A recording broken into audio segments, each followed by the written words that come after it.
Aileen Carol Wuornos was an American serial killer who murdered 7 men between 1989 and 1990 while working as a prostitute along Florida highways, claiming she killed them in self-defense after they tried to rape or assault her, though the courts found her guilty of first-degree murder and sentenced her to death by lethal injection, which was carried out on October 9, 2002. On February 29, 1956, a leap year day that comes only once every 4 years, a baby girl was born in Rochester, Michigan. Her name was Aileen Carol Pittman, but the world would come to know her by a different name, Aileen Wuornos. From the moment she entered this world, tragedy seemed to follow her like a dark shadow. Her mother, Diane Wuornos, was just 16 years old when she gave birth to Aileen. She had already been through more pain and suffering than most people face in a lifetime. Diane had married Leo Dale Pittman when she was only 14 years old. Leo was 18 at the time, and their marriage was doomed from the start. Leo Pittman was not an ordinary man. He had serious mental problems that made him dangerous to be around. He was violent and unpredictable, and he had a dark side that would eventually destroy him. Before Aileen was even born, Leo had shown signs of the terrible things he was capable of doing. The marriage between Diane and Leo was filled with daily beatings and abuse. Even when Diane was pregnant with Aileen, Leo would hit her and hurt her. The violence in their home was so bad that neighbors could hear the screaming and fighting. Diane lived in constant fear, never knowing when the next beating would come. Just 2 months before Aileen was born, Diane made the brave decision to divorce Leo. She could not take the abuse anymore, and she was scared for her unborn child. Leo Pittman left their lives, but his influence would haunt the family for years to come. Leo Pittman was a man with a twisted mind. As Aileen grew up, she would learn terrible things about the father she never knew. Leo was diagnosed with schizophrenia, a serious mental illness that made him see and hear things that were not real. But his problems went much deeper than mental illness. In 1967, when Aileen was 11 years old, her father was sent to prison for kidnapping and raping a 7-year-old girl. The court sentenced him to life in prison for this horrible crime. Leo Pittman was not just mentally ill, he was a dangerous predator who hurt innocent children. 2 years later, in 1969, Leo Pittman could not live with what he had done. On January 30th, 1969, he was found hanging in his prison cell. He had killed himself, unable to face the rest of his life behind bars. Aileen was 13 years old when her father took his own life, ending a story of violence and mental illness that had marked her family from the beginning. But Leo Pittman's death did not end the tragedy in Aileen's life. In fact, it was just the beginning of a story that would become one of the most disturbing cases in American criminal history. When Aileen was not even 4 years old, her mother Diane made a decision that would change everything. Diane was young, overwhelmed, and unable to cope with raising 2 small children on her own. She had Aileen and her older brother Keith, who was born in March 1955, just over a year before Aileen. In January 1960, Diane abandoned her children. She left them with her parents, Lori and Britta Wuornos, and walked away from her responsibilities as a mother. For Aileen, who was barely learning to walk and talk, this abandonment was the first of many betrayals she would face in her short life. Lori and Britta Wuornos legally adopted Aileen and Keith on March 18, 1960. From that day forward, the children believed that their grandparents were actually their parents. They were told that their real mother, Diane, was their older sister. This lie would continue for years, creating confusion and pain that would last a lifetime. The Wuornos household was not a safe place for children. Both Lori and Britta had serious drinking problems. They were alcoholics who could not control their behavior when they had been drinking. The house was filled with tension, anger, and violence. Lori Wuornos was a harsh man who believed in strict discipline. But his idea of discipline went far beyond what any child should ever have to endure. He would force Aileen to strip naked and then beat her with a belt. The beatings were cruel and painful, leaving marks on her small body. The abuse did not stop with physical violence. According to Aileen's later statements, her grandfather also sexually abused her. She claimed that Lori would touch her in inappropriate ways and force her to do things that no child should ever have to do. These experiences filled her with shame, fear, and confusion. Britta Wuornos, Aileen's grandmother, was supposed to protect her from harm. But Britta was lost in her own world of alcohol and depression. She drank heavily every day, trying to escape from her own pain and problems. Instead of helping Aileen, Britta turned a blind eye to what was happening in their home. The combination of physical abuse, sexual abuse, and emotional neglect created a toxic environment that poisoned Aileen's childhood. She was learning that the world was a dangerous place where the people who were supposed to love and protect her could hurt her instead. As Aileen grew older, she began to act out in ways that showed how much pain she was carrying inside. She had trouble in school and could not make friends easily. Other children seemed to sense that something was wrong with her, and they often made fun of her or avoided her completely. When Aileen was around 11 years old, she discovered the truth about her family. She learned that the people she thought were her parents were actually her grandparents, and the woman she thought was her sister was really her mother. This revelation shattered what little stability she had left in her life. The knowledge that her real mother had abandoned her filled Aileen with rage and sadness. She felt betrayed and unwanted, like she was not worth loving or keeping. These feelings would stay with her for the rest of her life, influencing every relationship she would ever have. By the time Aileen was 11 years old, her behavior had become increasingly troubling. The abuse and neglect she suffered at home had taught her that her body was not her own, and that she could use it to get things she needed to survive. Aileen began engaging in sexual activities with boys at school in exchange for cigarettes, drugs, and food. She was just a child, but she had learned to trade her body for the basic necessities of life. The other children at school gave her cruel nicknames because of her behavior, calling her names that hurt and humiliated her. This early sexual activity was not normal childhood experimentation. It was the desperate behavior of a child who had been taught that her body was the only thing of value she possessed. Aileen had learned this lesson from the adults who were supposed to care for her, and now she was applying it in her daily life. The situation at home continued to get worse. According to some reports, Aileen was also having sexual contact with her brother Keith. This disturbing development showed just how damaged the family had become. The children were acting out the dysfunction and abuse they witnessed and experienced every day. In 1970, when Aileen was 14 years old, she became pregnant. She claimed that she had been raped by a friend of her grandfather's, a much older man who took advantage of her vulnerability. Whether this was rape or the result of her trading sex for money or goods, the pregnancy represented another tragedy in her young life. A school report from 1970 warned that Aileen was in serious trouble. The report stated that it is vital for this girl's welfare that she receive counseling immediately. But instead of getting the help she desperately needed, Aileen was sent away to a home for unwed mothers in Detroit. On March 23, 1971, Aileen gave birth to a baby boy. The child was immediately taken away and placed for adoption. Aileen never had the chance to hold her son or bond with him. At 15 years old, she had already experienced pregnancy, childbirth, and the loss of her child, experiences that would have been traumatic for an adult, let alone a teenager. When Aileen returned home after giving birth, she found that her situation had not improved. If anything, it had gotten worse. Her grandmother Britta was drinking more heavily than ever, and her grandfather Laurie seemed even more violent and unpredictable. The combination of trauma from the pregnancy,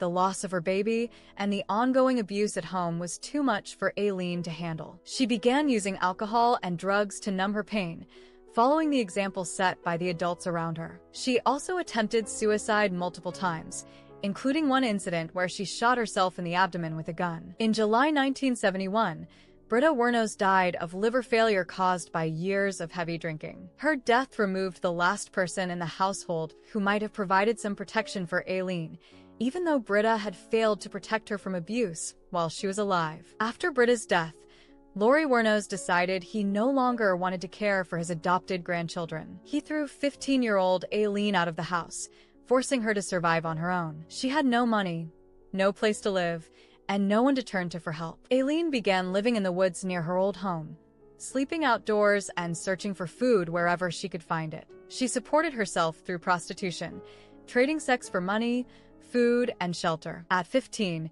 she was completely alone in the world, with no education, no job skills, and no support system to help her build a better life. Living on the streets as a teenager was dangerous and degrading, but for Aileen, it represented a kind of freedom from the abuse she had suffered at home. At least now, when men hurt her, she was getting paid for it. This twisted logic made sense to someone who had never known what healthy relationships looked like. Aileen hitchhiked from place to place, never staying in one location for very long. She learned to be suspicious of everyone and to always be ready to defend herself. The streets taught her that violence was often the only language that people understood, and that showing weakness could get you killed. During her teenage years, Aileen was arrested multiple times for various crimes. In May 1974, she was jailed in Jefferson County for disorderly conduct, drunk driving, and firing a weapon from a vehicle. 2 years later, in Michigan, she was arrested for assault and disturbing the peace after attacking a bartender in a fight. These early arrests showed a pattern of behavior that would continue throughout Aileen's life. She was quick to anger,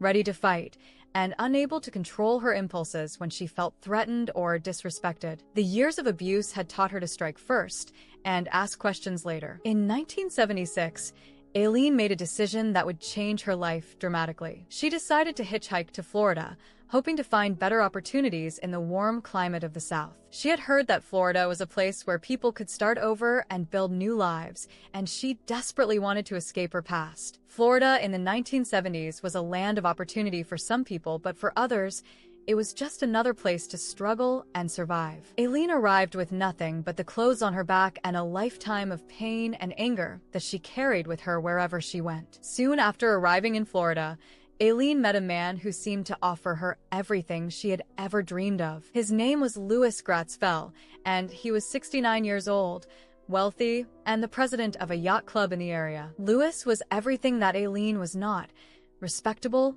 educated, and financially secure. Louis Fell was attracted to Aileen despite her rough appearance and crude behavior. Perhaps he saw something in her that reminded him of his own youth, or perhaps he simply enjoyed the company of a much younger woman. Whatever the reason, he fell in love with her and asked her to marry him. The wedding of Louis Fell and Aileen Wuornos was announced in the local newspaper's society section, complete with a picture of the happy couple. For a brief moment, it seemed like Aileen's luck had finally changed. She was married to a wealthy man who could provide her with everything she had never had: security, respect, and a place in society. But Aileen was not prepared for the responsibilities and expectations that came with being married to a man like Louis Fell. She had spent her entire life surviving on the streets, and she did not know how to behave in polite society. The wealthy friends and associates of her new husband looked down on her and made her feel unwelcome in their social circle. Aileen tried to fit in, but her past kept getting in the way. She would drink too much at social gatherings and get into fights with other guests. She would use crude language and tell inappropriate stories about her life on the streets. The more she tried to be someone she was not, the more frustrated and angry she became. The marriage that had seemed like a fairy tale quickly turned into a nightmare. Louis Fell began to see Aileen's true nature, and he was horrified by what he discovered. The woman he had married was violent, unpredictable, and completely unsuited to the life he had wanted to share with her. Just weeks after their wedding, Louis Fell took out a restraining order against Aileen, claiming that she had hit him with his own cane during a violent argument. The fairy tale was over, and Aileen was back where she started, alone, angry, and desperate for survival. The marriage was quickly annulled, and Aileen found herself back on the streets of Florida with nothing to show for her brief taste of the good life. The experience had shown her what she could never have, and this knowledge filled her with even more rage and resentment than before. After the collapse of her marriage, Aileen was arrested for assault after getting into a fight in a local bar. She was angry, humiliated, and feeling betrayed by the world once again. The brief hope that she might be able to change her life had been crushed, and she retreated back into the only world she really knew: the world of violence, crime, and survival at any cost. In July 1976, while Aileen was dealing with the aftermath of her failed marriage in Florida, tragedy struck her family once again. Her brother Keith, who had shared her difficult childhood and understood her pain better than anyone else, was diagnosed with throat cancer. He was only 21 years old. Aileen hitchhiked back to Michigan to be with Keith during his illness. Despite all the dysfunction and abuse in their family, Keith was one of the few people in the world who truly cared about Aileen. They had survived their childhood together, and they shared a bond that had been forged in the fires of shared trauma. Keith's battle with cancer was brief, but devastating. The disease spread quickly through his young body,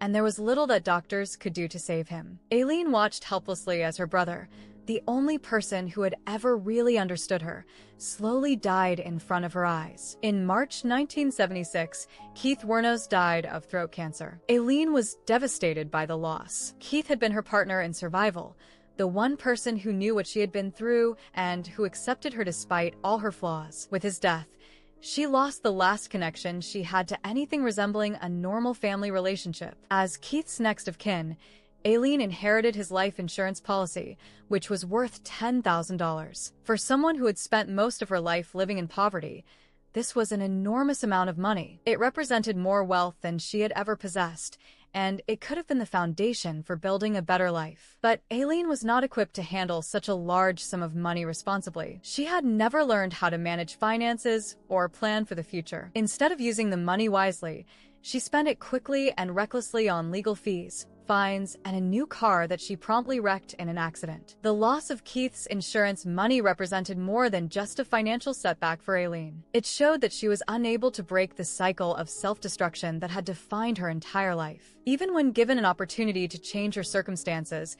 she could not overcome the patterns of behavior that had been ingrained in her since childhood. During this same period, Aileen received more tragic news about her family. In March 1976, her grandfather, Laurie Wuornos, the man who had abused her throughout her childhood, committed suicide. Like her father before him, Laurie chose to end his own life rather than face the consequences of his actions. Aileen did not attend Laurie's funeral. She felt no sadness at his death, only a sense of relief that her abuser was finally gone from the world. But his death also meant that she would never have the opportunity to confront him about what he had done to her, or to get any kind of closure for the trauma he had inflicted. With Keith dead and her insurance money gone, Aileen returned to Florida. She was more alone than ever, carrying the weight of multiple losses and traumas. The brief period of stability that Keith's presence had provided was over, and she was once again adrift in a world that seemed determined to destroy her. The late 1970s and 1980s were marked by a steady downward spiral for Aileen Wuornos. She drifted from place to place, supporting herself through prostitution and petty crime. Her criminal record grew longer with each passing year, showing a pattern of violence and antisocial behavior that was becoming increasingly dangerous. Aileen's crimes during this period included forgery, theft, armed robbery, and assault. She was frequently arrested and spent time in various jails and prisons throughout Florida. Each stint behind bars was supposed to be an opportunity for rehabilitation, but Aileen emerged from prison more hardened and bitter than before. The criminal justice system in the 1980s was not well equipped to deal with someone like Aileen Wuornos. She was a woman with severe psychological problems stemming from childhood trauma, but instead of receiving mental health treatment, she was simply punished and released back onto the streets to repeat the same destructive patterns. From May 1982 to June 1983, Aileen was imprisoned on an armed robbery charge. During her time in prison, she was exposed to even more violence and dysfunction. Prison culture reinforced many of the lessons she had learned on the streets: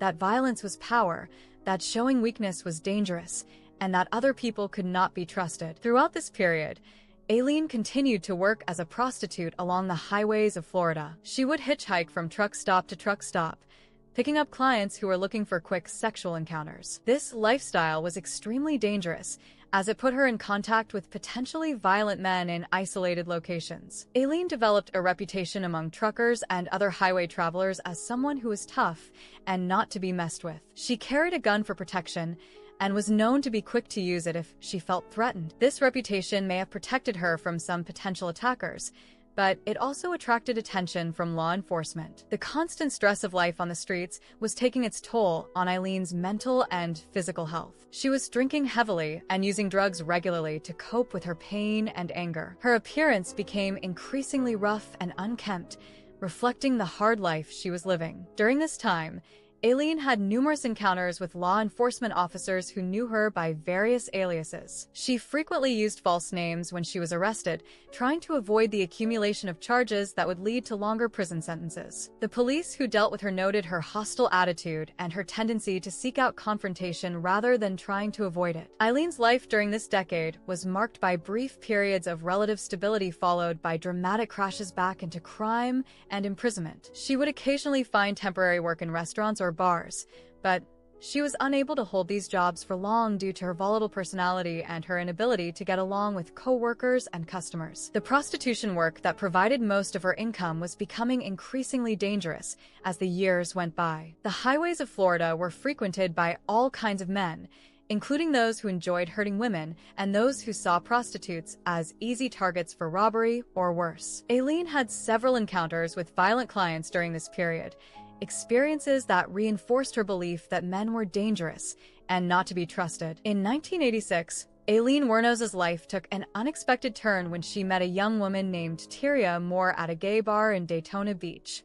Florida. Tyria, who was 24 years old at the time, was originally from Ohio and had come to Florida looking for a fresh start in life. The meeting between Aileen and Tyria was not love at first sight, but it was something that neither of them had experienced before: a genuine connection with another person. Aileen, who was 30 years old and had spent most of her life being used and abused by men, found in Tyria someone who seemed to care about her as a person rather than just as a sexual object. Tyria Moore was different from most of the people Aileen had known in her life. She was gentle, kind, and seemed to see something good in Aileen that others had missed. For the first time in her adult life, Aileen felt like she had found someone who might actually love her for who she was. The relationship between Aileen and Tyria developed quickly and intensely. They began living together, moving from motel to motel and rented room to rented room as their financial situation dictated. Tyria worked as a hotel maid when she could find work, while Aileen continued to support them both primarily through prostitution. For Aileen,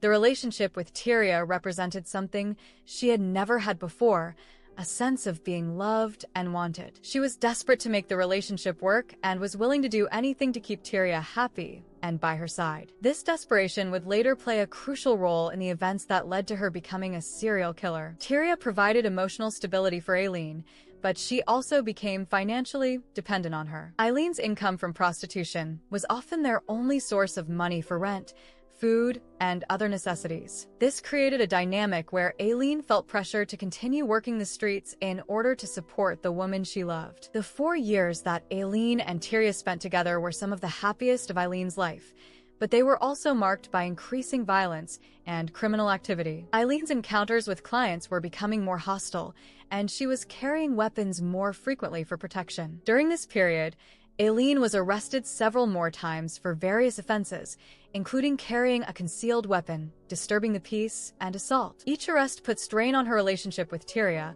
who was frightened by Aileen's increasing volatility and her tendency to solve problems with violence. Despite the challenges they faced, Tyria seemed to genuinely care for Aileen, and Aileen was devoted to making their relationship work. They traveled together throughout Florida, living a nomadic lifestyle that kept them constantly moving from place to place. This lifestyle suited Aileen, who had never been able to stay in one place for very long without getting into trouble. The relationship with Tyria also gave Aileen a sense of purpose beyond just surviving from day to day. She now had someone to provide for and protect, which made her feel needed and important. However, this also increased the pressure she felt to earn money through prostitution, even when it became increasingly dangerous to do so. As the relationship progressed, Aileen became more possessive and controlling. She was terrified of losing Tyria, the one good thing in her life, and this fear made her increasingly paranoid and suspicious. She would become jealous if Tyria talked to other people,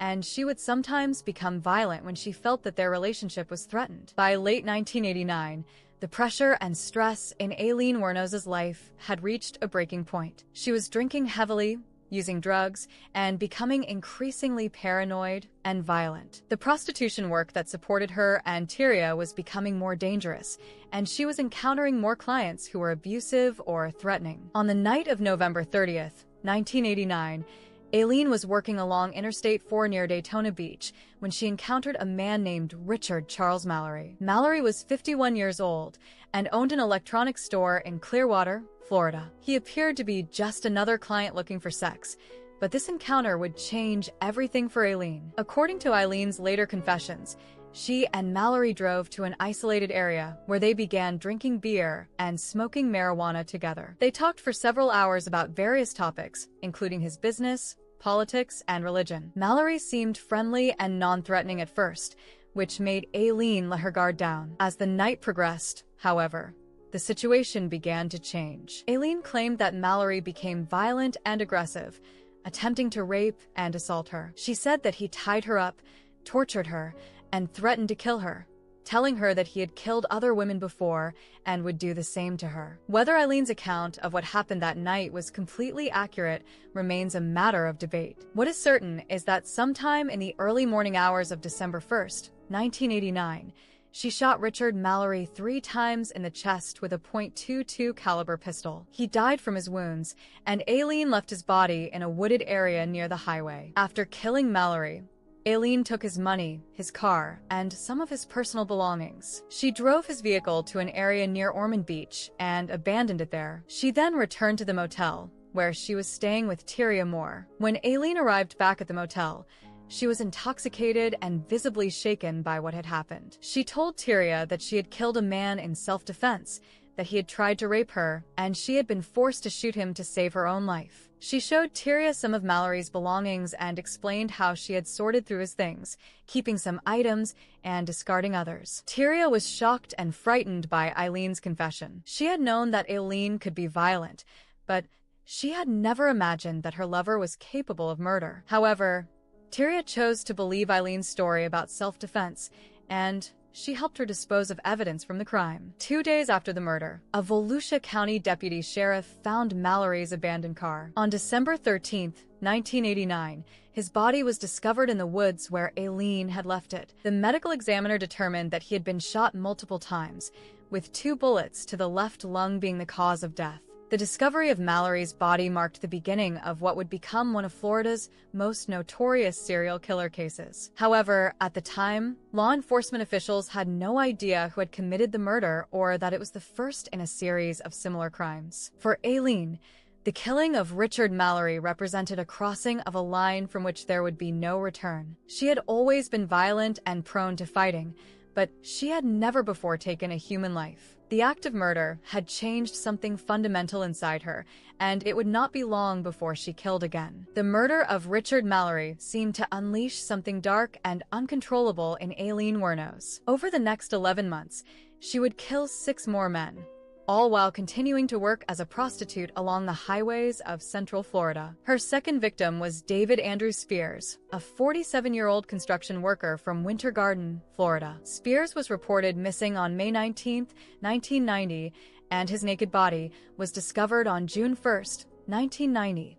Along U.S. Highway 19 in Citrus County. He had been shot 6 times with a .22 caliber pistol, the same type of weapon used to kill Richard Mallory. The murder of David Spears followed a pattern that would become familiar in Aileen's subsequent crimes. She would encounter men who were looking for sex along the highways, drive with them to isolated locations, and then shoot them multiple times before robbing them and stealing their vehicles. Just a few days after killing David Spears, Aileen claimed her third victim. Charles Edmund Carskadden was a 40-year-old part-time rodeo worker who was traveling through Florida when he encountered Aileen on May 31, 1990. His naked body was found on June 6, 1990, in Pasco County, shot 9 times with a .22 caliber weapon. The body had been wrapped in an electric blanket and was badly decomposed when it was discovered. Witnesses later reported seeing Aileen in possession of Carskadden's car, and she had pawned a gun that was identified as belonging to him. The evidence was mounting,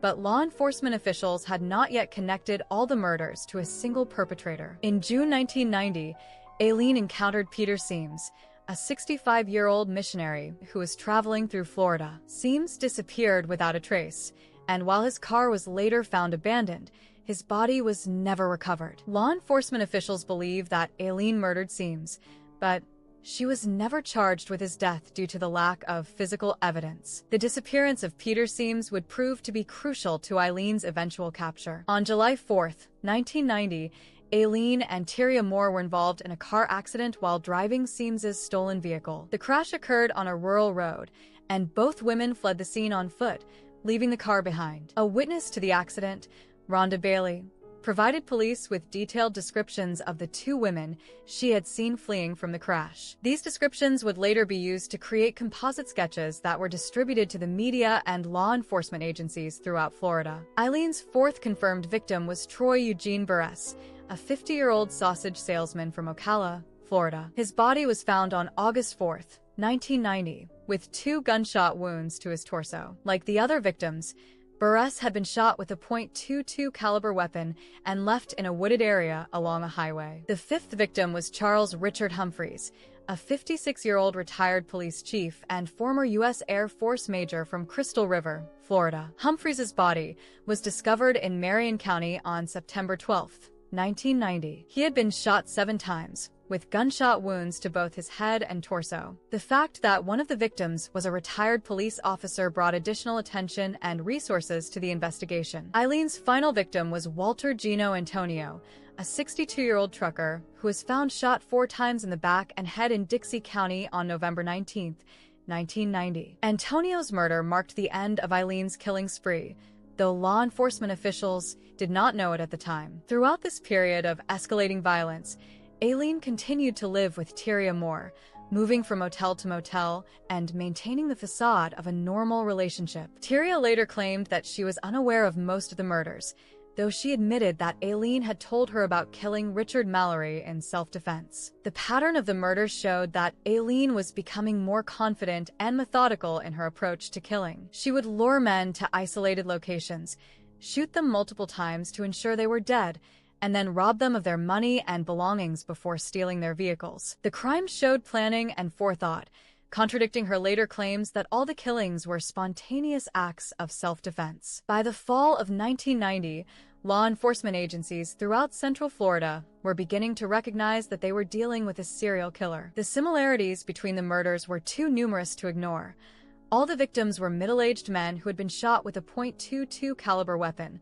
All had been found in wooded areas along highways, and all had been robbed of their belongings. The Florida Department of Law Enforcement formed a task force to investigate the murders, bringing together detectives from multiple counties to coordinate their efforts. The task force was headed by experienced investigators who specialized in serial killer cases, and they began to develop a profile of the perpetrator. The profile that emerged was unusual because it suggested that the killer was a woman. Female serial killers were extremely rare, and those who did exist typically used poison or other less violent methods to kill their victims. A woman who used a gun to kill strangers was almost unheard of in the annals of criminal history. The breakthrough in the case came from the car accident involving Peter Seams's stolen vehicle. The witness descriptions provided by Rhonda Bailey allowed police to create composite sketches of 2 women who were believed to be connected to the murders. These sketches were distributed to law enforcement agencies and the media throughout Florida. The sketches generated numerous tips from the public,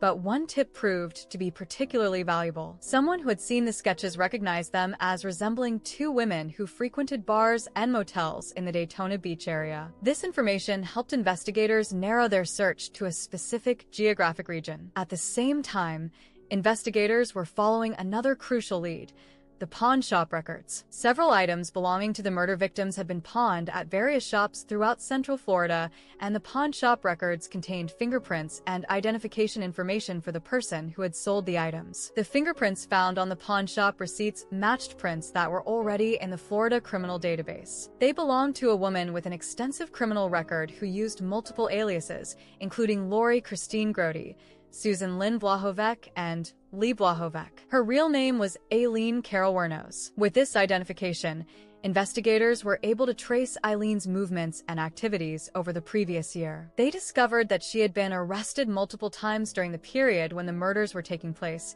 and that she had been living with a woman named Tyria Moore. The investigation revealed that Aileen and Tyria had been living a nomadic lifestyle, moving from motel to motel throughout Central Florida. They had been staying in cheap accommodations and frequently changing locations, which had made it difficult for law enforcement to track them down. By December 1990, the pressure of the investigation was beginning to affect both Aileen and Tyria. They were aware that law enforcement was looking for them, and they were becoming increasingly paranoid and desperate. Tyria, in particular, was frightened by the attention they were receiving and the possibility that she might be charged as an accessory to murder. In December 1990, Tyria Moore made a decision that would ultimately lead to Aileen's capture. She left Florida and returned to her family in Pennsylvania, abandoning Aileen and their relationship. For Aileen, this abandonment was devastating. Tyria had been the one person in her life who had provided love and stability, and now she was gone. The loss of Tyria's companionship and support pushed Aileen deeper into desperation and self-destruction. She continued to work as a prostitute and drink heavily, but she was becoming increasingly reckless and unpredictable. It was only a matter of time before law enforcement would catch up with her. On January 9, 1991, Aileen Wuornos was arrested at a biker bar called The Last Resort in Port Orange, Florida. The arrest was made on a warrant for carrying a concealed weapon, but investigators knew that they had captured the person they believed was responsible for the highway murders that had terrorized Central Florida for over a year. The Last Resort was a rough establishment that catered to bikers, drifters, and other people living on the margins of society. Aileen had been a regular customer at the bar for some time, and she was known to the staff and other patrons as someone who could be friendly when she was in a good mood but dangerous when she was drunk or angry. On the night of her arrest, Aileen was sitting at the bar drinking beer when undercover police officers approached her. She was identified through the fingerprints that had been found on the pawn shop receipts, and there was no question about her identity. The officers arrested her without incident, though she was belligerent and hostile during the booking process. The arrest of Aileen Wuornos made headlines throughout Florida and eventually across the nation. The idea of a female serial killer was so unusual that it captured the attention of the media and the public in a way that male serial killers rarely did. Headlines described her as America's first female serial killer and the damsel of death. While Aileen was being held in jail, law enforcement officials were working to locate Tyria Moore, who had returned to her family in Pennsylvania. They tracked her down and convinced her to cooperate with their investigation in exchange for immunity from prosecution. Tyria agreed to help law enforcement obtain a confession from Aileen. She returned to Florida and, under police supervision, made a series of phone calls to Aileen while she was in jail. During these calls,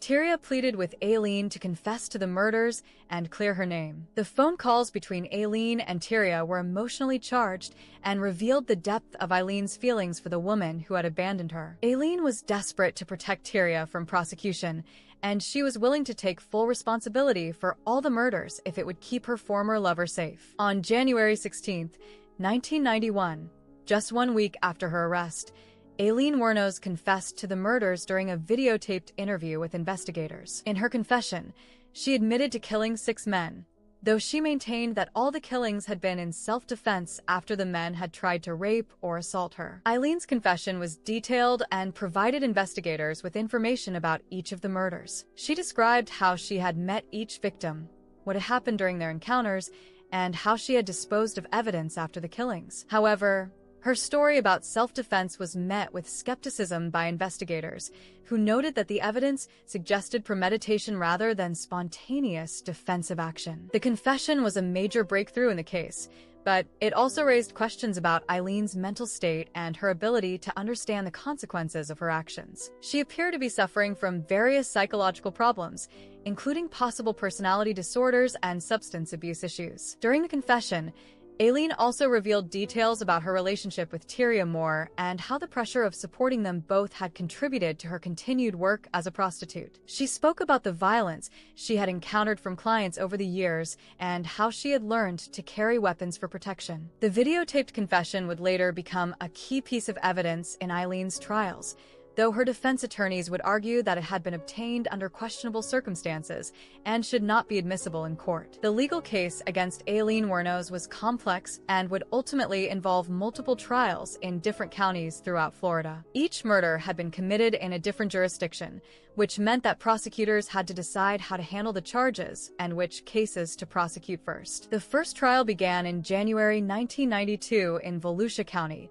where Aileen was charged with the first-degree murder of Richard Charles Mallory. This case was chosen to go first because it was considered to have the strongest evidence and the best chance of resulting in a conviction. During the trial, prosecutors painted a picture of Aileen as a cold-blooded killer who had murdered Mallory for money. They argued that the evidence showed premeditation and that her claims of self-defense were fabricated to justify her actions. The prosecution emphasized the fact that she had robbed Mallory after killing him and had shown no remorse for her actions. The defense team, led by attorneys Billy Nolis and Tricia Jenkins, argued that Aileen had indeed acted in self-defense. They presented evidence about her history of abuse and trauma, arguing that she had been conditioned to expect violence from men and had reasonable grounds to fear for her life during the encounter with Mallory. One of the most dramatic moments of the trial came when Aileen herself took the witness stand to testify in her own defense. This was a risky strategy, as it opened her up to cross-examination by the prosecution,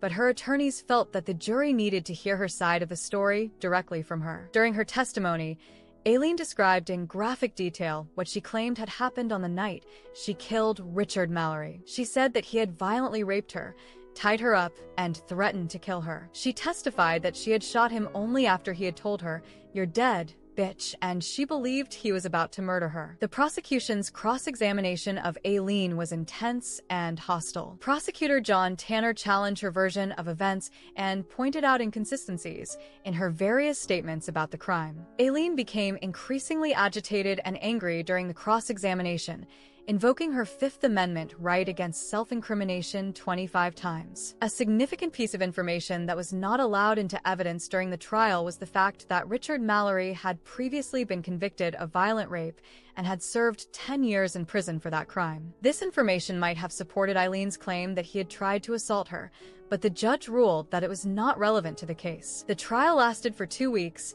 and the jury deliberated for less than 2 hours before returning a guilty verdict on the charge of first-degree murder. They also found her guilty of armed robbery in connection with the crime. The speed of the deliberation suggested that the jury had found the prosecution's case compelling and had rejected Aileen's claims of self-defense. The penalty phase of the trial began immediately after the guilty verdict was announced. During this phase, the prosecution argued that Aileen deserved the death penalty because of the heinous nature of her crime and her lack of remorse. The defense presented evidence about her traumatic childhood and her mental health problems, arguing that these factors should be considered as mitigating circumstances. On January 31st, 1992, the jury recommended that Aileen Wuornos be sentenced to death for the murder of Richard Mallory. The recommendation was unanimous, with all 12 jurors voting for the death penalty. Judge Uriel Blunt accepted the jury's recommendation and formally sentenced Aileen to death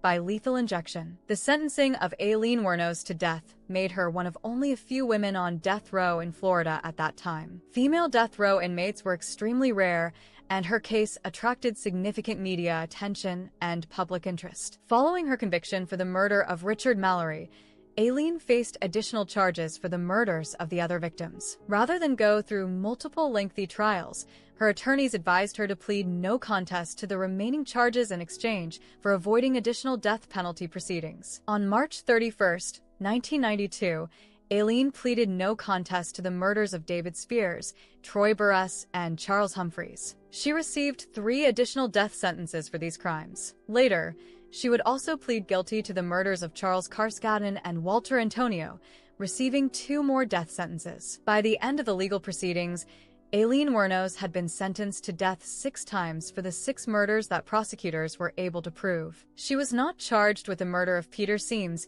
because his body was never found, though investigators believed she was responsible for his death as well. After her sentencing, Aileen Wuornos was transferred to the Broward Correctional Institution in Pembroke Pines, Florida, which housed the state's female death row inmates. Life on death row was a dramatic change from the chaotic, nomadic existence she had lived on the streets, but it was also a form of imprisonment that carried the constant threat of execution. Death row inmates in Florida lived in isolation, spending 23 hours a day in their cells with only 1 hour allowed for exercise and recreation. The cells were small and sparse, containing only a bed, a toilet, a sink, and a small desk. Contact with other inmates was severely limited, and visits from family and friends were restricted. For Aileen, who had spent most of her adult life moving from place to place and interacting with various people, the isolation of death row was particularly difficult. She had no close family members to visit her, and her relationship with Tyria Moore had ended with Tyria's cooperation in the investigation that led to her capture. However, Aileen's case had attracted the attention of various people who were interested in her story, for different reasons. Some were genuinely concerned about her welfare and believed that she had been treated unfairly by the criminal justice system. Others were more interested in the potential financial benefits that could come from being associated with such a notorious case. One of the most significant relationships that Aileen formed while on death row was with Arlene Prawl, a born-again Christian who lived in Oklahoma. Prawl first learned about Aileen's case through newspaper coverage and felt compelled to reach out to her. She began writing letters to Aileen and eventually developed a close relationship with her. In November 1991, Arlene Prawl legally adopted Aileen Wuornos, making her Aileen's legal mother despite the fact that they had never met in person before the adoption proceedings. Prawl claimed that God had told her in a dream to help Aileen, and she became one of her most vocal supporters and advocates. The adoption of a death row inmate by a stranger was highly unusual and attracted significant media attention. Some people praised Prawl for her Christian compassion and her willingness to support someone who had been abandoned by society. Others criticized her for potentially exploiting Aileen's situation for personal gain or attention. During her time on death row, Aileen also attracted the attention of various filmmakers, journalists, and authors who were interested in telling her story. Her case was unusual enough to generate significant public interest, and there was money to be made from books, movies, and documentaries about her life and crimes. One of the most prominent figures who became involved in Aileen's case was British documentary filmmaker Nick Broomfield. Broomfield made 2 documentaries about Aileen, the first in 1992 titled Aileen Wuornos, The Selling of a Serial Killer, and the second in 2003 titled Aileen, Life and Death of a Serial Killer. Broomfield's documentaries were controversial because they suggested that Aileen had been exploited by the people around her, including her lawyers and her adoptive mother, Arlene Prawl. The films argued that these individuals were more interested in making money from her case than in providing her with effective legal representation or emotional support. The attention from filmmakers and journalists created additional complications for Aileen's legal situation. Her lawyers were accused of being more interested in selling her story to the media than in mounting an effective defense against the death penalty. This led to questions about whether she had received adequate legal representation during her trials. As the years passed on death row, Aileen's mental health appeared to deteriorate. She became increasingly paranoid and made bizarre claims about being tortured by prison guards using sonic pressure and other forms of psychological warfare. Her behavior became more erratic, and she frequently changed her story about the murders she had committed. The appeals process for death penalty cases in Florida is lengthy and complex, involving multiple levels of review by different courts. For Aileen Wuornos, this process would continue for more than a decade as her attorneys fought to overturn her convictions and death sentences. The first level of appeal went to the Florida Supreme Court, which is required to automatically review all death penalty cases in the state. Aileen's attorneys argued that her confessions had been obtained improperly, that she had not received adequate legal representation, and that her mental health problems should have been considered more thoroughly during her trials. The Florida Supreme Court reviewed each of Aileen's cases separately, as she had been convicted in multiple jurisdictions. In each case, the court upheld her convictions and death sentences, finding that the evidence against her was overwhelming and that her trials had been conducted fairly according to legal standards. After the state appeals were exhausted, Aileen's case moved to the federal court system, where her attorneys filed habeas corpus petitions arguing that her constitutional rights had been violated. These federal appeals focused on issues such as the effectiveness of her trial counsel, the admissibility of her confessions, and the consideration of her mental health problems as mitigating factors. One of the most significant issues raised during the appeals process was the competence of Aileen's trial attorney, Stephen Glazer. Glazer was a flamboyant lawyer who was known for seeking media attention and who had made various deals to sell access to Aileen for interviews and documentaries. During the appeals process, evidence emerged that Glazer had been more interested in the financial and publicity opportunities presented by Aileen's case than in providing her with effective legal representation. He had allowed himself to be filmed accepting cash payments for interviews with Aileen, and he had admitted to using marijuana during the time he was representing her. Glazer's conduct raised serious questions about whether Aileen had received the quality of legal representation that the Constitution requires in death penalty cases. Her appellate attorneys argued that Glazer's conflicts of interest and his focus on media attention had compromised his ability to mount an effective defense. The federal courts, however, were reluctant to overturn the state court convictions based on these arguments. They found that while Glazer's conduct may have been questionable, it did not rise to the level of constitutional ineffectiveness that would require overturning the death sentences. Throughout the appeals process, various mental health experts examined Aileen and provided opinions about her psychological condition. Some experts diagnosed her with borderline personality disorder, antisocial personality disorder, and post-traumatic stress disorder. Others argued that she suffered from more severe mental illnesses that should have precluded her execution. The mental health evaluations revealed the extent of the trauma that Aileen had experienced throughout her life, from her childhood abuse to her years of living on the streets and working as a prostitute. However, the courts found that while she clearly suffered from psychological problems, she was competent to stand trial and understood the nature of her crimes and the consequences of her actions. As the appeals process dragged on, Aileen became increasingly frustrated with the legal system and with her attorneys. She began to express a desire to end her appeals and accept execution rather than continue fighting for her life. This created additional legal complications, as the courts had to determine whether she was competent to make such a decision. The question of whether a death row inmate can voluntarily give up their appeals and choose to be executed is a complex legal issue that involves considerations of mental competence, the finality of the death penalty, and the state's interest in ensuring that executions are carried out fairly and legally. By 2001, Aileen Wuornos had been on death row for nearly a decade, and the lengthy appeals process was taking its toll on her mental and emotional state. She had become increasingly isolated and paranoid, making bizarre claims about being subjected to psychological torture by prison officials. Aileen began to express a desire to end her appeals and accept execution rather than continue the legal fight that had consumed years of her life. She claimed that she was tired of the legal process and wanted to get right with God before her death. This decision would set in motion a series of events that would lead to her execution within 2 years. In May 2001,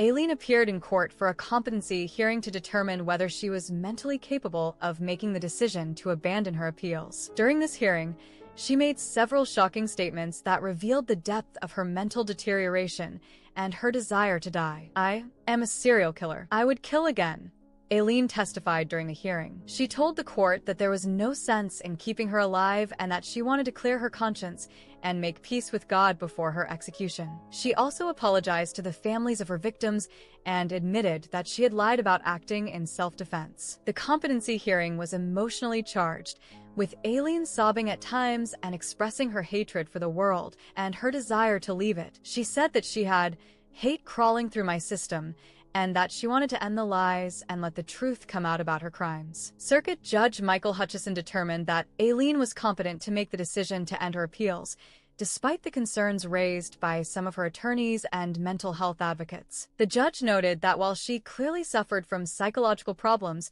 she understood the consequences of her decision and was capable of making rational choices about her legal situation. The decision to allow Aileen to end her appeals was controversial and attracted criticism from opponents of the death penalty and mental health advocates. They argued that her deteriorated mental state made her incapable of making such a momentous decision, and that the state should not be allowed to execute someone who is clearly suffering from severe psychological problems. However, supporters of the death penalty argued that Aileen had been given every opportunity to appeal her convictions and that she had the right to choose when to end the legal process. They pointed out that she had been evaluated multiple times by mental health professionals and had consistently been found competent to make decisions about her case. After the competency hearing, Aileen's remaining appeals were dismissed, and her execution was scheduled. The Florida Department of Corrections began the process of preparing for her execution, which would be carried out by lethal injection at the Florida State Prison in Stark. During her final months on death row,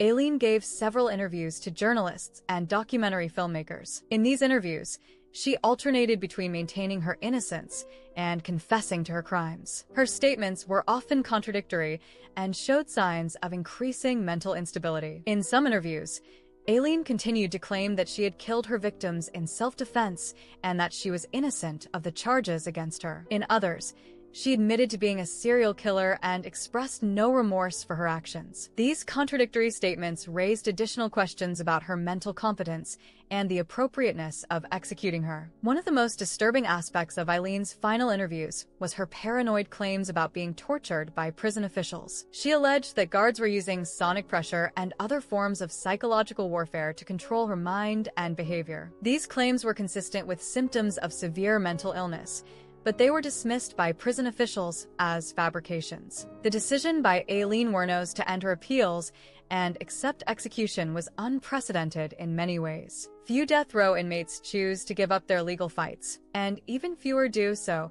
while making such disturbing and contradictory statements about their mental state and their crimes. The case of Aileen Wuornos captured the attention of the American public in a way that few criminal cases ever do. The combination of her gender, the nature of her crimes, and her troubled background created a story that was both horrifying and fascinating to people across the country. The media coverage of Aileen's case was extensive and often sensationalized. Newspapers and television programs focused on the unusual aspects of her story: the fact that she was a female serial killer, her lesbian relationship with Tyria Moore, her claims of self-defense, and her dramatic appearance and behavior in court. Headlines described Aileen as America's first female serial killer, though this was not technically accurate, as there had been other women who had killed multiple victims throughout American history. However, she was certainly one of the most prominent female serial killers in modern times, and her use of a gun to kill strangers was unusual for women. The media attention surrounding Aileen's case raised important questions about how society views female criminals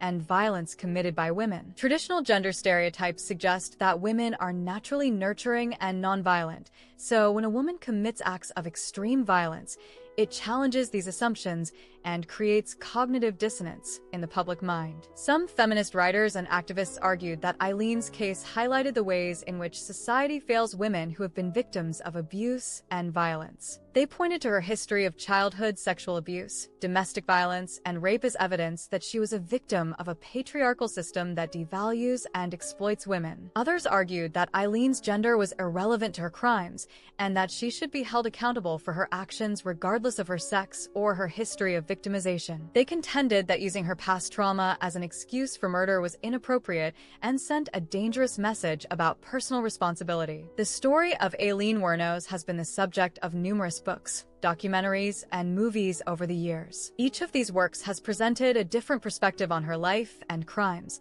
reflecting the complex and contradictory nature of her story. The most famous film adaptation of Aileen's story was the 2003 movie Monster, directed by Patty Jenkins and starring Charlize Theron as Aileen. Theron's performance was widely praised and earned her an Academy Award for Best Actress. The film portrayed Aileen as a damaged and desperate woman who turned to violence as a means of survival and self-protection. Monster presented a sympathetic view of Aileen that emphasized her victimization and the circumstances that led to her becoming a killer. The film suggested that her crimes were the result of a lifetime of abuse and trauma, and that she was as much a victim as she was a perpetrator. The movie was controversial among some who felt that it romanticized or excused Aileen's crimes. Critics argued that the film's sympathetic portrayal of a serial killer was inappropriate and that it minimized the suffering of her victims and their families. However, supporters of the film argued that it provided important insights into the complex factors that can lead to criminal behavior and that it raised important questions about how society treats vulnerable and marginalized people. Nick Broomfield's documentaries about Aileen took a different approach, focusing on the exploitation and manipulation that she experienced from the people around her during her legal proceedings. Broomfield argued that Aileen was taken advantage of by lawyers, adoptive family members, and media figures who were more interested in making money from her case than in helping her. These documentaries raised important questions about the ethics of the death penalty system and the quality of legal representation provided to poor and mentally ill defendants. They suggested that Aileen's execution was unjust because she had not received adequate legal counsel and because her mental health problems had not been properly considered. The cultural impact of Aileen Wuornos' story extends beyond entertainment and into academic and policy discussions about criminal justice, mental health, domestic violence, and gender issues. Her case is frequently cited in criminology and psychology textbooks as an example of how childhood trauma and abuse can contribute to criminal behavior. As October 9th, 2002 approached, Aileen Wuornos prepared for her execution at the Florida State Prison in Stark. The final days of her life were marked by a mixture of resignation, defiance, and continued mental instability that had characterized much of her time on death row. In the weeks leading up to her execution, Aileen gave her final interviews to journalists and documentary filmmakers. These interviews revealed a woman who seemed at peace with her impending death, but who also continued to make disturbing and contradictory statements about her crimes and her mental state. During her final interview with Nick Broomfield, conducted just one day before her execution, Aileen appeared agitated and paranoid. She made bizarre claims about being tortured by prison officials and ranted about a society that she felt had railroaded her. The interview ended abruptly when Aileen became too agitated to continue. Broomfield later commented that he found it difficult to understand how the same person he had just interviewed could be deemed mentally competent for execution by the state's psychiatric experts. The contrast between her obvious mental instability and the official determination of her competence highlighted the ongoing debates about executing mentally ill individuals. In accordance with Florida law, Aileen was given the opportunity to request a final meal before her execution. She chose a simple meal that reflected her humble background and her years of living in poverty. The meal consisted of a cup of coffee, which was all she requested for her last supper. Aileen also had the opportunity to meet with spiritual advisors and to make final statements to her attorneys and to Arlene Prohl, her adoptive mother. These final meetings were emotional and difficult for all involved, as they represented the end of relationships that had developed over more than a decade of legal proceedings. On the morning of October 9th, 2002, Aileen was transferred to the execution chamber at the Florida State Prison. The execution by lethal injection was scheduled for 9:30 a.m., and a small group of witnesses was present to observe the proceedings, including representatives of the media, law enforcement officials, and family members of her victims. In her final statement, Aileen made comments that reflected her continued mental instability and her belief in conspiracy theories. Her last words were, "I'd just like to say I'm sailing with the Rock, and I'll be back. Like Independence Day with Jesus, June 6th, like the movie Big Mothership and all. I'll be back." These final words were a reference to the science fiction movie, Independence Day, and reflected Aileen's belief that she would somehow return from death. The statement was bizarre and showed that even in her final moments, she remained disconnected from reality in many ways. The execution proceeded as scheduled, and Aileen Wuornos was pronounced dead at 9:47 a.m. on October 9th, 2002. She was 46 years old at the time of her death, having spent more than 11 years on death row fighting for her life through the appeals process. The execution of Aileen Wuornos marked the end of one of the most notorious criminal cases in Florida history. She became the second woman to be executed in Florida since the death penalty was reinstated in 1976, and her case continued to generate debate and discussion long after her death. Following her execution, Aileen's body was cremated, and her ashes were scattered by Arlene Prohl in accordance with her wishes. There was no traditional funeral service, reflecting the fact that she had few close relationships and had been estranged from most of her biological family for many years. The families of Aileen's victims had mixed reactions to her execution. Some felt that justice had finally been served and that they could now find closure after more than a decade of legal proceedings. Others continued to struggle with the loss of their loved ones and the knowledge that no punishment could bring them back. The execution of Aileen Wuornos did not end the public fascination with her case or the debates about the factors that had led to her becoming a serial killer. In the years following her death, Her story continued to be analyzed, discussed, and reinterpreted by criminologists, psychologists, filmmakers, and the general public. One of the most significant developments in the aftermath of her execution was the continued release of books, documentaries, and other media productions that examined different aspects of her life and crimes. These works presented various perspectives on her case,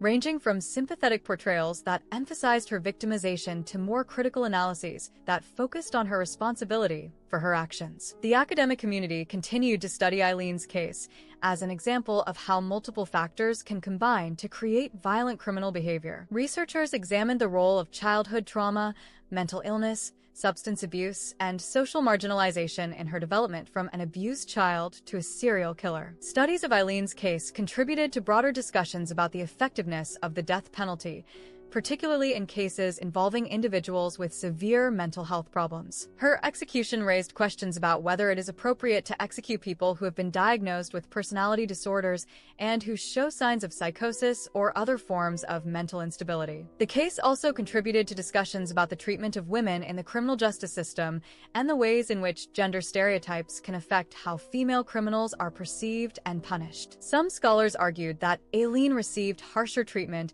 than she might have if she had been a man, while others contended that her gender actually worked in her favor by generating sympathy for her situation. Aileen's story became a touchstone for discussions about prostitution, violence against women, and the criminalization of sex work. Advocates for sex workers pointed to her case as evidence of the dangers faced by women in prostitution and the need for better protection and support services for vulnerable populations. The relationship between Aileen and Tyria Moore also became the subject of analysis and discussion within LGBTQ+ communities. Some saw their relationship as an example of how marginalized people can find love and support in unlikely circumstances, while others criticized Tyria's decision to cooperate with law enforcement as a betrayal of her partner. The ongoing cultural impact of Aileen's story was evident in the continued production of films, television shows, and other media that referenced or were inspired by her case. Her story became part of the broader cultural narrative about serial killers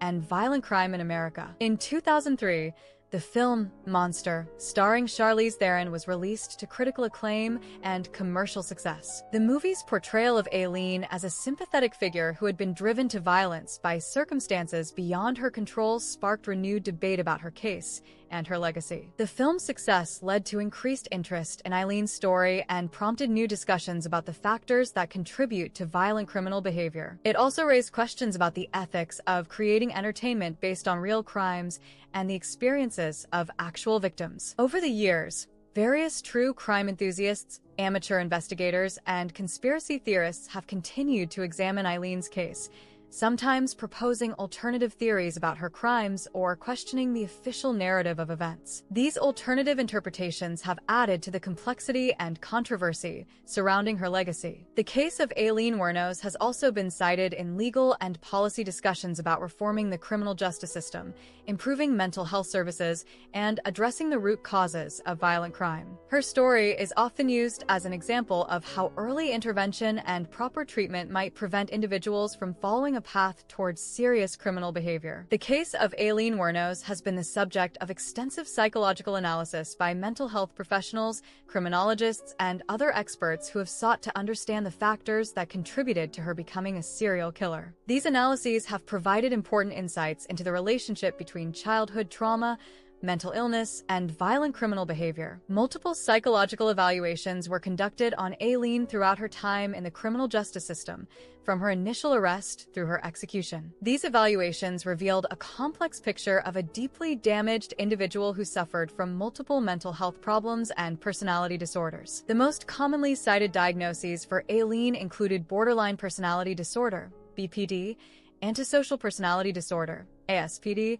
and post-traumatic stress disorder, PTSD. Each of these conditions was linked to the severe trauma and abuse she had experienced throughout her life, particularly during her childhood and adolescence. Borderline personality disorder is characterized by unstable relationships, emotional dysregulation, impulsivity, and a persistent fear of abandonment. Experts noted that Aileen exhibited many of these symptoms, particularly in her relationship with Tyria Moore and in her interactions with others throughout her life. The fear of abandonment that is characteristic of BPD was evident in Aileen's desperate attempts to maintain her relationship with Tyria and her willingness to confess to murder in order to protect her former lover from prosecution. Her emotional instability and tendency toward violent outbursts were also consistent with this diagnosis. Antisocial personality disorder is characterized by a pervasive pattern of disregard for the rights of others, lack of empathy, and involvement in criminal behavior. Aileen's extensive criminal history, her inability to maintain stable employment or relationships, and her apparent lack of remorse for her crimes were all consistent with this diagnosis. However, some experts argued that the diagnosis of ASPD was complicated by the fact that Aileen's antisocial behavior appeared to be largely the result of her traumatic experiences rather than an inherent lack of empathy or conscience. They noted that she was capable of forming emotional attachments, as evidenced by her relationship with Tyria Moore. Post-traumatic stress disorder was diagnosed based on Aileen's history of severe childhood abuse, sexual assault, and ongoing victimization throughout her adult life. The symptoms of PTSD, including hypervigilance, emotional numbing, and re-experiencing traumatic events, were evident in her behavior and her accounts of her crimes. Some experts argued that Aileen's violent behavior toward her victims may have been triggered by PTSD-related flashbacks to her own experiences of sexual assault and abuse. They suggested that her claims of self-defense, while not legally justified, may have reflected her genuine perception of threat based on her traumatic history. The combination of these multiple disorders created a psychological profile of an individual who is extremely vulnerable to stress, prone to impulsive and violent behavior, and unable to form stable relationships or function effectively in society. The experts noted that this combination of factors was relatively rare, but could be extremely dangerous when it occurred. Psychologists also noted the role that substance abuse played in Aileen's mental health problems and criminal behavior. She had been using alcohol and drugs since childhood, and these substances likely exacerbated her underlying psychological problems and contributed to her poor judgment and impulsive behavior. The question of whether Aileen could be classified as a psychopath was the subject of considerable debate among experts. Some argued that her lack of empathy for her victims and her apparent absence of remorse were consistent with psychopathy, while others contended that her ability to form emotional attachments and her history of trauma made this diagnosis inappropriate. Using the Psychopathy Checklist Revised (PCLR), some experts assessed Aileen as having a score of 32 out of 40, which would classify her as a psychopath. However, other experts argued that this assessment did not adequately account for the effects of her traumatic background and her genuine emotional capacity. The debate over Aileen's psychological profile had important implications for understanding her criminal behavior and for determining the appropriate response from the criminal justice system. Those who viewed her primarily as a victim of trauma argued that she should have received treatment rather than execution, while those who focused on her antisocial behavior argued that she posed an ongoing danger to society. While much of the public attention surrounding the case of Aileen Wuornos focused on her background and psychological profile, it is important to remember that 7 men lost their lives to her violence, and their families and loved ones were left to cope with the aftermath of these tragic events. Richard Charles Mallory, the first victim, was 51 years old when he was murdered on November 30th, 1989. He owned an electronics store in Clearwater, Florida, and was described by those who knew him as a hard-working businessman who was trying to build a successful life for himself. The revelation that he had previously been convicted of rape complicated the public perception of his case, but it did not diminish the grief felt by his family and friends. David Andrew Spears was 47 years old and worked in construction in Winter Garden, Florida. He was a family man who was supporting himself through honest work when he encountered Aileen along the highway. His murder left behind loved ones who struggled to understand how their family member had become the victim of such a senseless crime. Charles Edmund Carskadden was 40 years old and worked as a part-time rodeo worker. His lifestyle brought him into contact with many different people as he traveled from place to place, but he could never have anticipated that a chance encounter with Aileen Wuornos would cost him his life. His body was found wrapped in an electric blanket,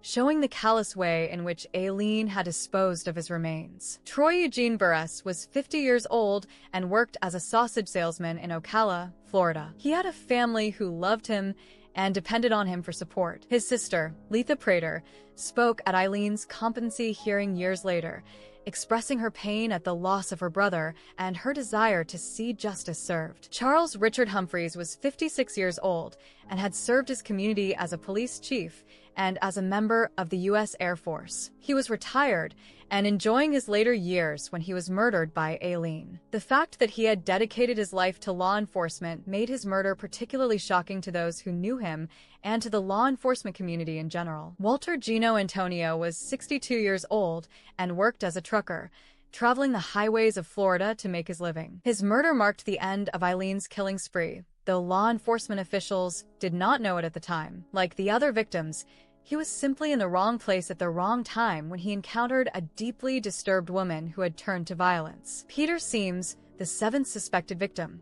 was 65 years old and worked as a missionary. His body was never found, so Aileen was never charged with his murder, but investigators believe that she was responsible for his death. His disappearance remained a mystery that added to the pain experienced by his family and friends. The families of these victims had to endure more than a decade of legal proceedings as Aileen's case worked its way through the appeals process. Each court hearing, each media report, and each new development in the case forced them to relive the trauma of their losses and to confront the person who had taken their loved ones away from them. Some family members attended Aileen's trials and sentencing hearings, seeking to ensure that justice was served and that their loved ones were not forgotten in the media attention that focused primarily on the killer rather than on those she had killed. They provided victim impact statements that described the devastating effects that the murders had had on their lives. The long appeals process was particularly difficult for the victims' families as it prolonged their pain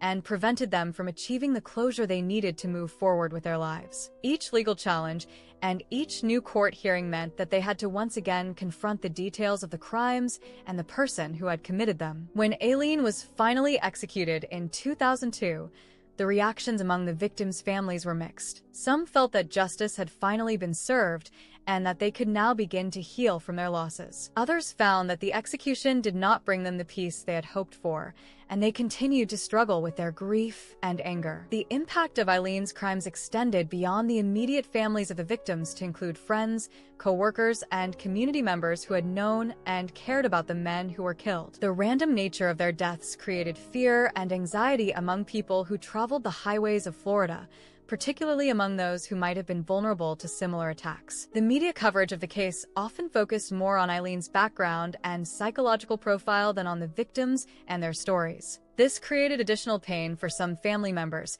who felt that their loved ones were being forgotten in the fascination with the killer's personal history and mental state. The case of Aileen Wuornos raised numerous legal and ethical questions that continue to be debated by legal scholars, mental health professionals, and advocates for criminal justice reform. These questions touch on fundamental issues about the death penalty, mental competency, the quality of legal representation, and the treatment of mentally ill defendants in the criminal justice system. One of the most significant legal questions raised by Aileen's case was whether individuals with severe mental health problems should be eligible for the death penalty. Throughout her case, various mental health experts diagnosed her with multiple psychological disorders, yet she was found competent to stand trial and was ultimately executed. The Supreme Court has established that individuals who are mentally retarded cannot be executed, but the standards for mental illness are less clear. Aileen's case highlighted the difficulty of determining when mental illness is severe enough to preclude execution and the challenges of assessing competency in individuals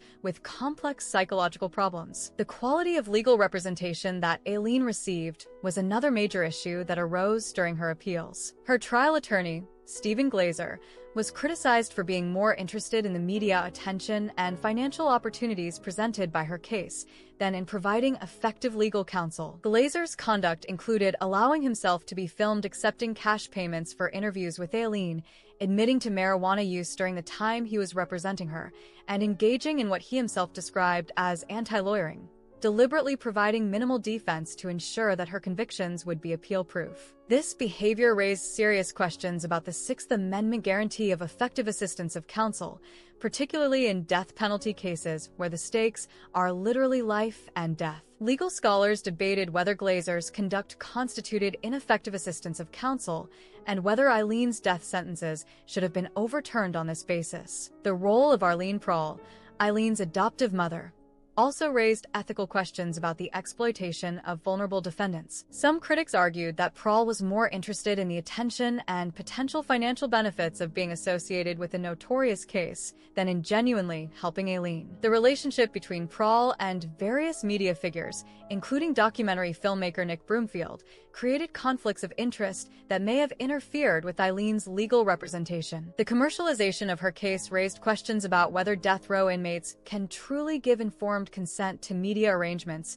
when they are facing execution. The decision to allow Aileen to end her appeals and choose execution raised additional ethical questions about autonomy, competency, and the state's interest in ensuring that executions are carried out fairly. While individuals generally have the right to make decisions about their own lives, the irreversible nature of the death penalty creates special concerns about ensuring that such decisions are truly voluntary and competent. Aileen's deteriorating mental state during her final years on death row, including paranoid delusions about being tortured by prison officials, suggested that she may not have been competent to make the decision to abandon her appeals. However, the legal standard for competency focuses on whether individuals understand the consequences of their actions rather than on their overall mental health. The use of Tyria Moore to elicit a confession from Aileen also raised the failure of the child welfare system to protect Aileen and provide her with appropriate interventions had cascading effects throughout her life. Instead of receiving therapy for her trauma,